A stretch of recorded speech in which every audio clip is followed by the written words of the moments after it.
All right. Well, hello, good people. I am Dope for Life, and this is the HyperView podcast where we dive deep into different people's perspectives on success, family, and intimate relationships.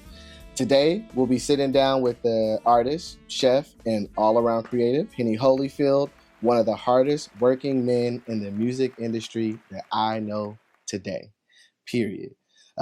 Thank you for joining me. I really appreciate you coming and sitting down with me and talking, and really just bringing your perspective as a creative, as a father, as a husband. Um, it's not many people that I can sit down with that's been one like married as long as I have been, trying to be Mm. has been trying to be an Yeah, artist as long as I've been. So it's hard. Not saying it's hard for me always to have conversations, but just relatable, right? Then people that right, I right. can I speak understand. with on a level that really have put the time in, because that's different than saying I'm doing something. Now you've done it. You know what I mean? And now you continue to do it, and that's a Right, different conversation.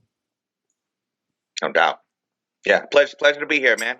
I rock with you, bro. So, you got something jumping off, and I could be a part of that in any way.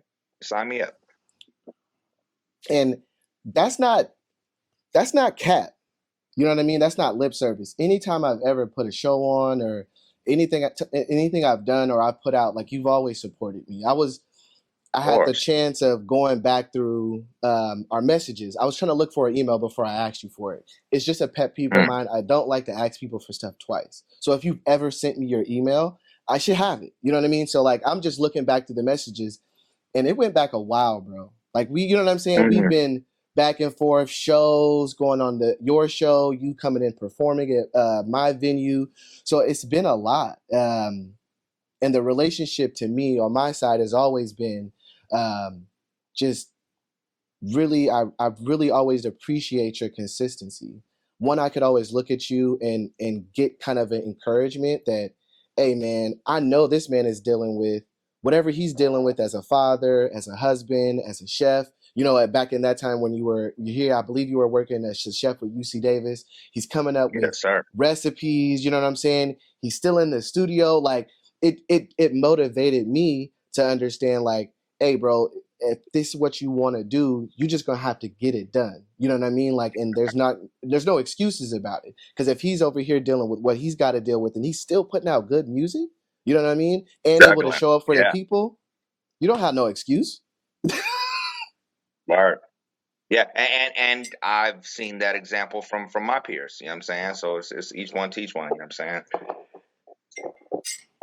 And so I've always appreciated you showing up for me. So I definitely can attest to that not being like lip service. You for sure are, and Straight not like just that. for Yeah. me. No.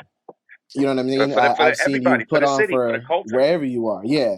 And Yeah. so, and that's a great segue into the album. So the 2023 album that you put out, kind of tell me how that came about, how that came to fruition. Um, what was the kind of inspiration to put that together? So I linked up with Skylit. Oh man, I want to say 2021. Uh, and me and Scourge had somewhat of a relationship before that, but just being brought into a collective, a team of dope individuals who genuinely supported each other was just dope, just and motivational as far as making music was concerned. Um, there was a point in time where Skylit, you know, different people that were there wanted to do their own thing, and so it kind of dwindled down to just a couple of us, and me and Scourge had sat down and you know wasn't really sure what the next move was going to be. It was kind of discouraging, and I just kind of threw the idea out there. Let's put something together, and definitely where I'm at with my music is just on like some, trying to motivate and inspire. And so I felt like he was trying to do the same thing with his music, and I felt like it would be a good collaboration. And yeah, we sat down, man, and piece by piece, we pieced it together, and it came out exactly how we hoped it would. You are a meticulous writer, and it seems to me like you're always working. Um, I do understand the dynamic of, I'm a believer of like, time will test like all relationships, and the process will test how much you want something, right? So you Absolutely. could start with 10 and we might end with 2 because the process broke 8 of y'all. You know what I mean? Mm, And it showed you that you didn't really want whatever it is that you had put out. So sometimes for me it's like, it's okay to end up with 2 or 1, like, because it culminated in the project that you guys were able to put out, and it was, to me, a great project. um, appreciate that. from from literally start to finish.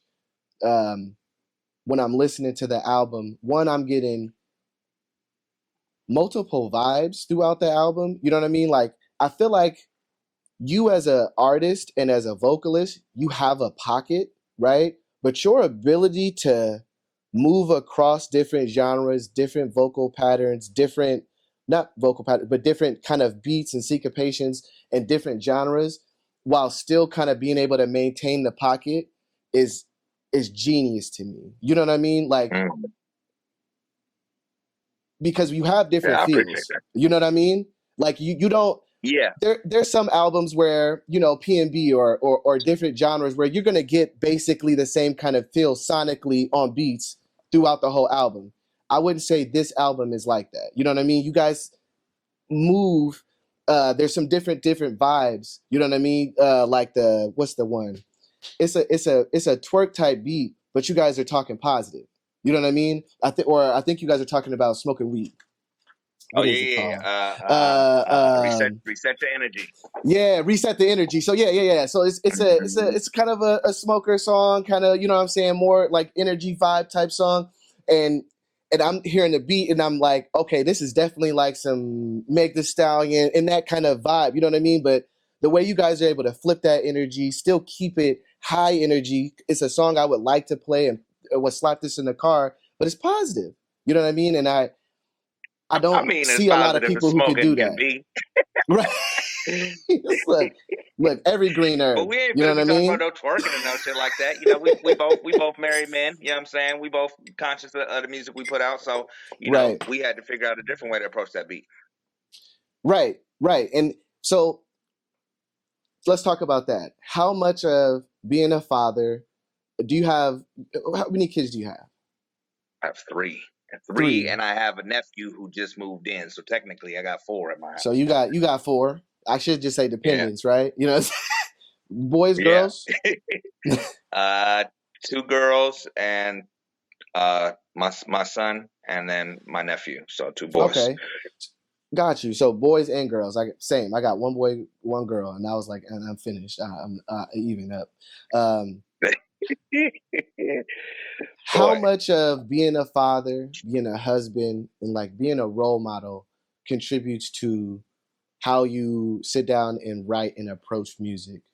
Like, for instance, the smoking weed, right? Like, I know I've thought about it. In particular don't always promote it on my like social media, on my own personal page, but I smoke. Like, people who know me know I right, smoke. It's not a secret. So, right. but I do have, you know what I mean? That how much of that plays an influence when you sit down and you make music, and if you're approaching it as a character, or is it really you want to encompass who you are as a person, as Hennessy or Henny Holyfield? Uh, I mean, it really depends on what the topic is.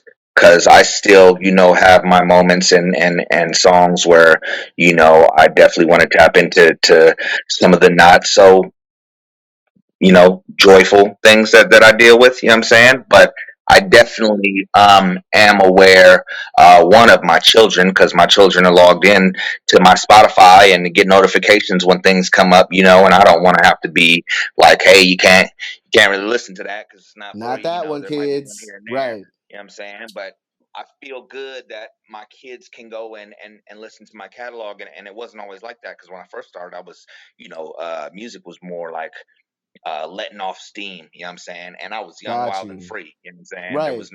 There were no little people looking up at me for, as a role model. So I didn't have to worry about who, who was listening and drawn from it. You know what I'm saying? It was different when I was Right. young. And if you listen to my beginning music, you'll see the difference. It's like night and day between there and now. And I was never talking about no negative. It was always good vibes, you know what I'm saying? But it was just more on some real heavy party type stuff, you know what I'm saying? And not really, some careless, young, wild, and free type energy. You know what I'm saying?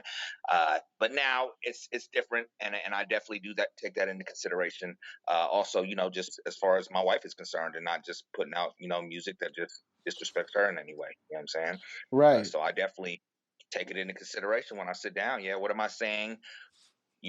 How is it going to be received when it's heard? You know what I'm saying? Am I going to be questioned about it? But again, I Right. do have other things that I have to deal with. And if I got to speak on something, then I'm going to speak on it. You know what I'm saying? But for the most part, I like to keep it on the up and up just to, you know, for my children to be able to listen to what I make. Right. And it as you said, it's a progression, right? Like I feel like Yeah. you were being authentic to the lifestyle you were living at that time. You know what I mean? Right. If I was doing partying and I would drink, you know what I mean? I'm doing that, cool.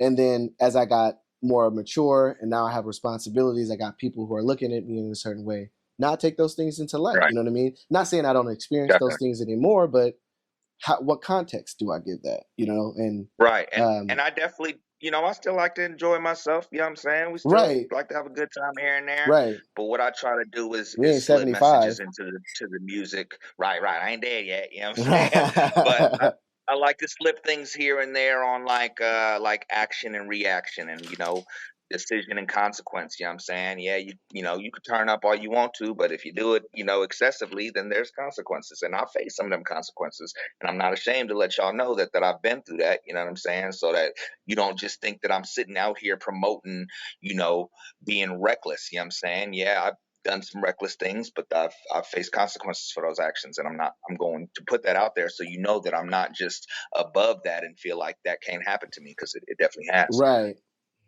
right. No, and hey, consequences come for everybody. You know what I mean? Yeah. Absolutely.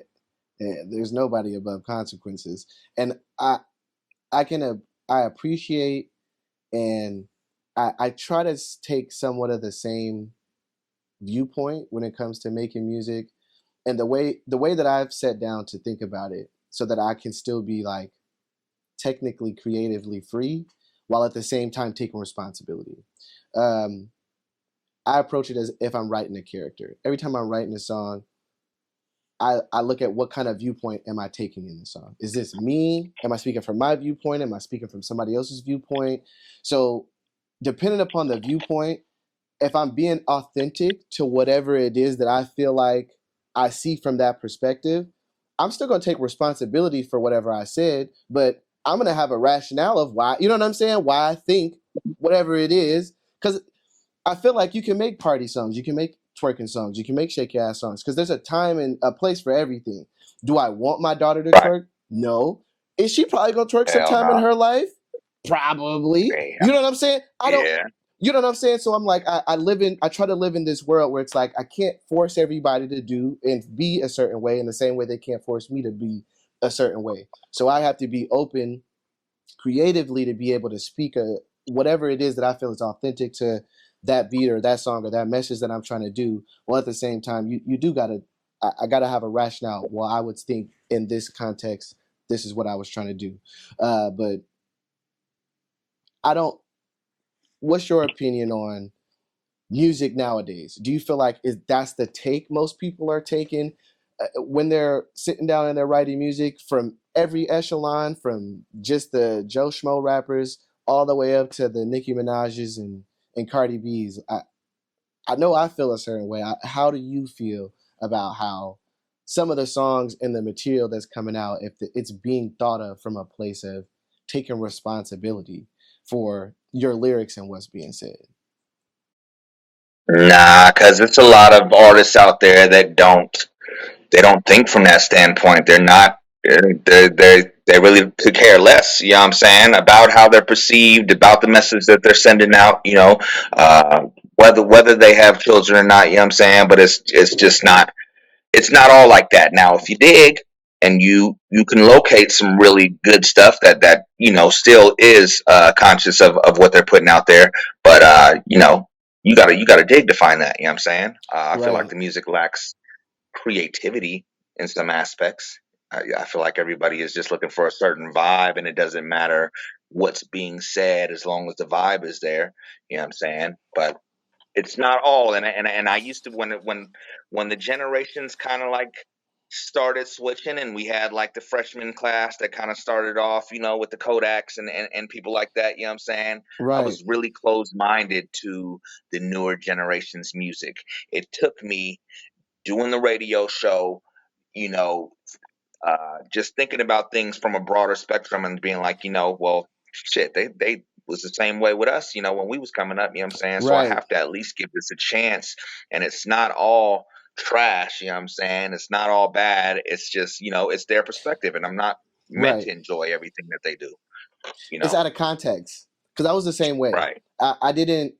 I wouldn't say I was hesitant. You know what I mean Yeah. to That's a good word for it. latch onto it because I didn't fully understand what was going on. You know what I mean? Right. Because they're speaking a different language than me, and kind of like what you were saying, getting down to actually most of the time when I would actually start to like an artist would be me seeing an interview of them or hearing them Yeah. talk or like getting to know Yeah. the person, and then I could understand a little bit more about their music. And because